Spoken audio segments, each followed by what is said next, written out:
Namaskar दोस्तों, this is a pre-market report video for 14th October 2025, that is for Tuesday.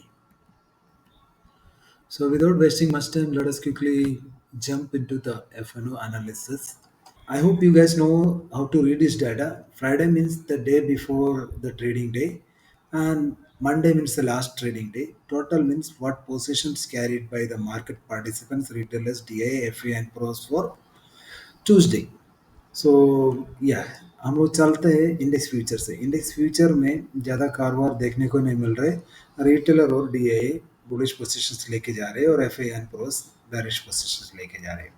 सो देखने वाला बात है कि एफ का 1.85 लैक्स शॉर्ट में खड़ा हुआ है। ये मार्केट के लिए अच्छा नहीं है। और लॉन्ग में खड़ा हुआ है रिटेलर और डीआईए। ये भी मार्केट के लिए अच्छा नहीं।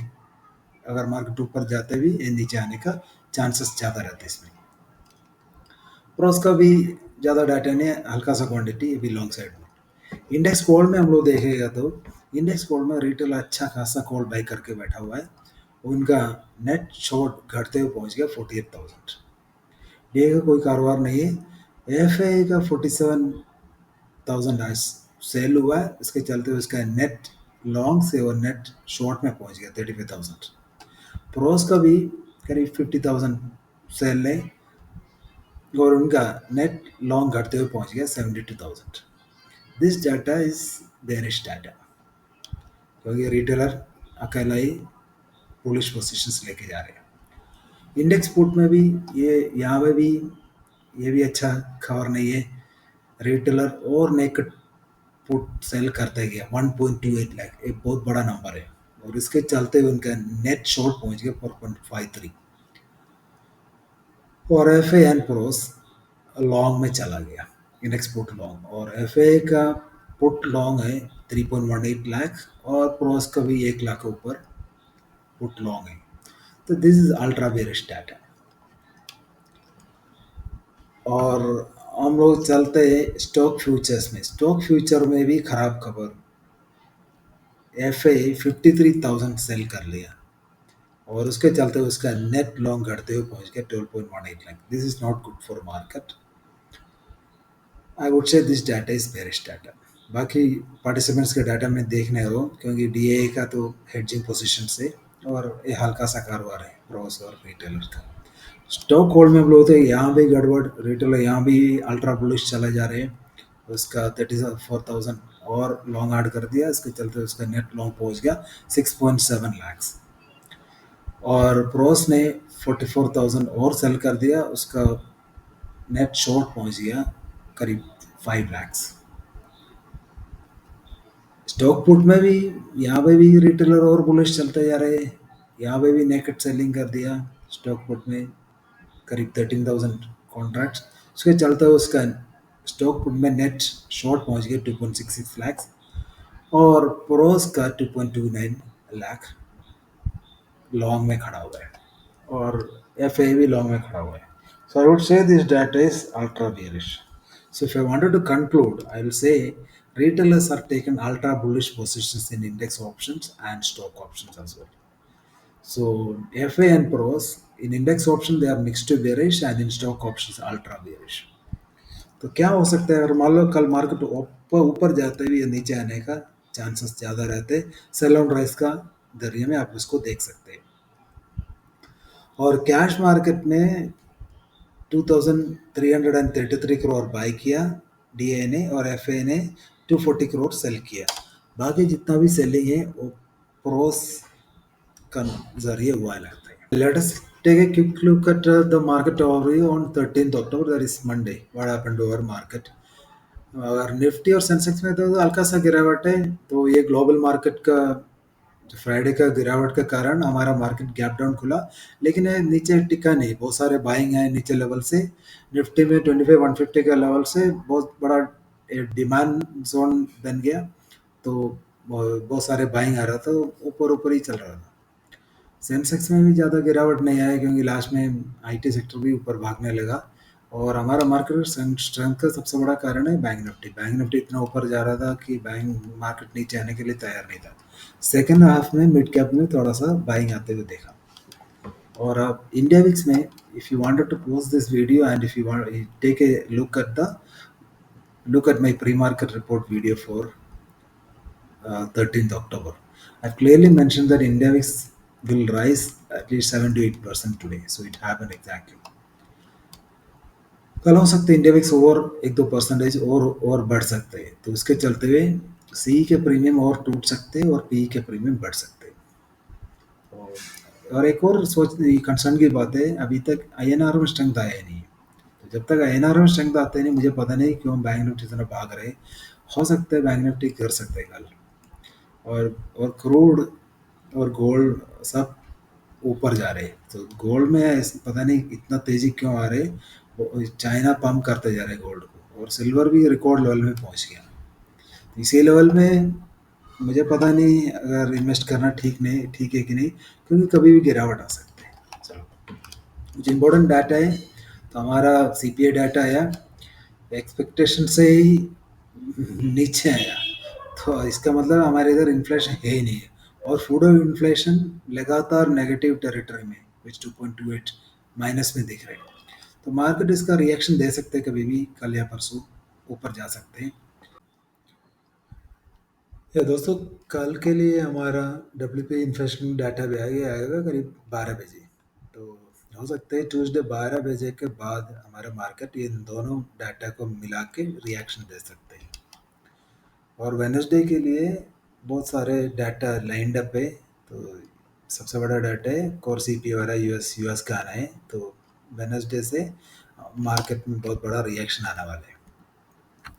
Let's also take a look at top gainers and losses. Top gainer में बहुत सारे स्टॉक्स है, Adani Ports, Bajaj Auto, Bajaj Finance, Shriram Finance, बहुत सारे स्टॉक्स है। जितना भी बैंकिंग सेक्टर आपको इधर बढ़ते हुए देख सकते हैं। और जियो फिनांस में भी अच्छा खासा तेजी देखने को मिला है। मान लो अगर कल जियो फिनांस में अगर गिरावट आते हैं, तो आप इसमें बाइंग के नजरिए भी कंसिडर कर सकते हैं। और एशियन पेन, अगर मान लो आपको कोई शॉर्ट करना है, एशियन पेन को कल शॉर्ट कर दो, क्योंकि इसमें कुछ भी उछाल आ जाते हैं। इसके अगेंस्ट में कोर्ट ऑर्डर आया, तो ये स्टॉक्स और नीचे गिर सकते हैं। तो कल एम बारे में भी अगर मान लो इसमें बहुत बड़ा गिरावट आ सकते हैं, तो आप इसमें बाइंग के नजरिए में सेकंड हाफ में कंसिडर करना, फर्स्ट हाफ में नहीं करना। चलो, टॉप लॉसर में बहुत सारे स्टॉक्स से टाटा मोटर, इन्फी वगैरह है, तो विप्रो वगैरह आपको पड़ा हुआ है। और मान लो कल मैक्स हेल्थ में, मान लो आप इसमें अगर कोई भी उछाल आते हैं, उसमें सेलिंग का नजरिए में देख सकते हैं।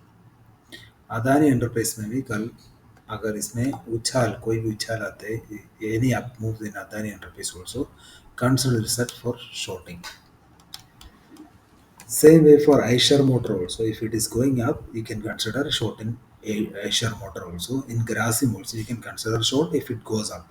अगर ये नीचे जाते हैं, इसमें गैप डाउन होते हैं, तो आप इसमें शॉर्ट नहीं कर सकते, एक बाउंस का वेट करना।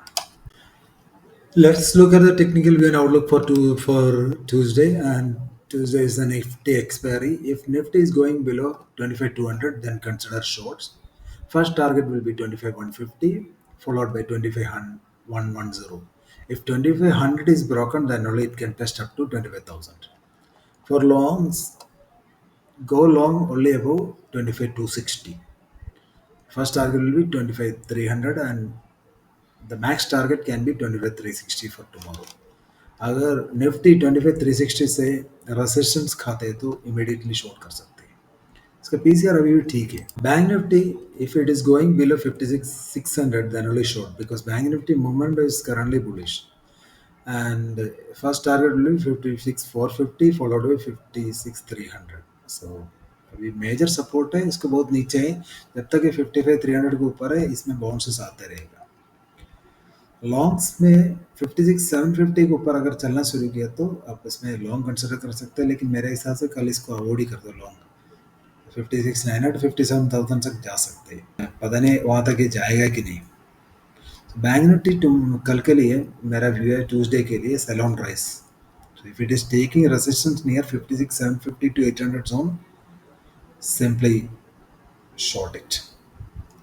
पीसीआर अभी भी इसका ठीक दिख रहा है। Sensex, if it is going below 82,300, Then short, first target 82 100, second target 81 900. For longs, 80 to 400, and if it is going above 80 to 400, 80 to 600, 80 to 800. So major resistance 80 to 700. Sensex, if it is breaking below 82 300, then it can touch 82,000 and even 81 800 also.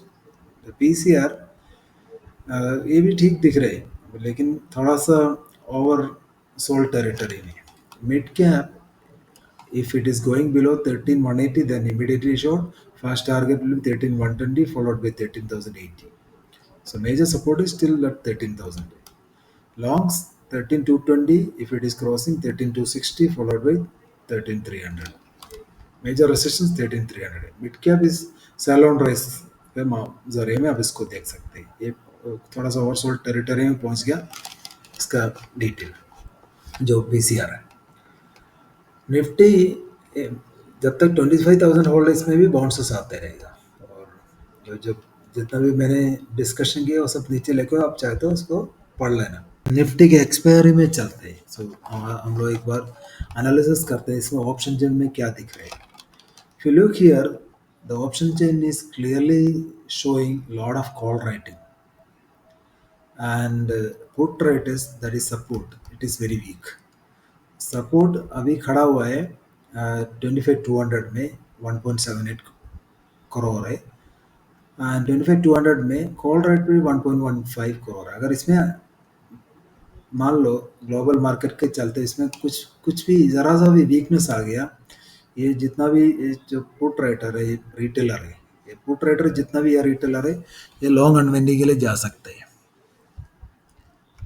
तो आप लोग watch करते रहना level two watch है 25,200 अगर ये टूट गया 25,150 अगर ये भी टूट गया तो बड़ा लॉन्ग अनवेंडिंग ट्रिगर हो सकते हैं 25,000 तक भी ये जाएगा कल finally let us also take a look at the global markets if you look here Dow almost recovered Dow on Friday it fell around 800 point, but now it is recovered almost 1.39 percentage.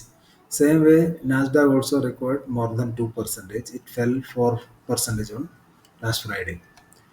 And Gift Nifty, but it is looking flat. It is maybe because of the retail or ultra bullish positions.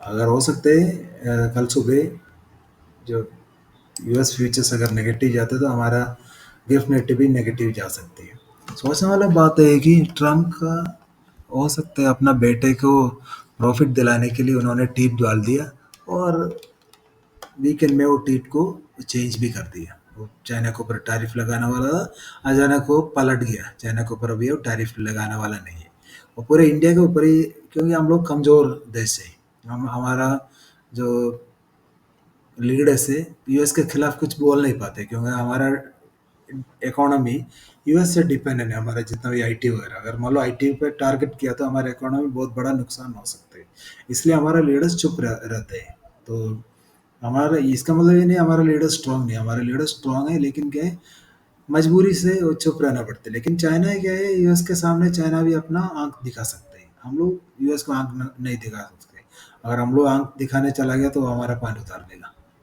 चलिए तो मुझे पता है आज बहुत लोगों का अच्छा ट्रेड बना नहीं होगा क्योंकि ये रेंज बाउंड मार्केट था कल हो सकता है हमें एक अच्छा ट्रेंडिंग मार्केट मिल सकते हैं तो मैं ज़्यादा ज्ञान वाला के बात करना नहीं चाहते it is very difficult to trade in our market nowadays क्योंकि बहुत सारे मैनेजमेंट चलते जा रहे हैं तो इसके ज़रिए हमारा पोजीशंस को हल्का रखो और एसएल को टाइट रखो वरना इस मार्केट में बेचने का कोई रास्ता ही नहीं है तो आप लोगों को मेरा वीडियो अच्छा लगता है तो लाइक कर दो कमेंट कर दो और शेयर भी कर दो थैंक यू